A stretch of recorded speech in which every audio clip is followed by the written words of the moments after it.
Friends అందరికీ ఈరోజు morning బ్రేక్ఫాస్ట్లోకి వడలు వేద్దామని చెప్పేసి ఎర్లీ మార్నింగ్ 4 o'clock లేచి పప్పు నానబెట్టాను. అది గ్రైండర్లో వేసుకున్నాను. పప్పు గ్రైండర్లో వేసేటప్పుడు కొంచెం ఉప్పు వేసుకుంటే అది కొంచెం మంచిగా మెత్తగా గ్రైండ్ అయిపోతుంది.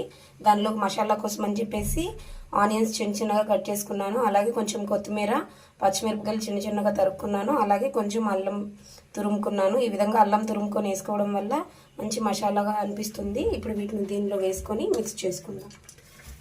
మీరు కూడా ఇలా ట్రై చేయండి, చాలా బాగుంటుంది. ఈ విధంగా వేసుకున్న తర్వాత ఒకసారి మంచిగా మిక్స్ చేసుకొని వడల్లా వేసుకుంటే చాలా బాగుంటుంది. ఆయిల్ మంచిగా హీట్ అయింది. హీట్ అయిన తర్వాత ఇలా చిన్న చిన్న ముద్దలుగా తీసుకొని ఈ విధంగా అద్దుకొని ఆయిల్లో వేసేసుకోండి. ఈ విధంగా చేసుకుంటే చాలా బాగుంటుంది. మీరు కూడా ట్రై చేయండి మసాలా వడలు. Boy friends.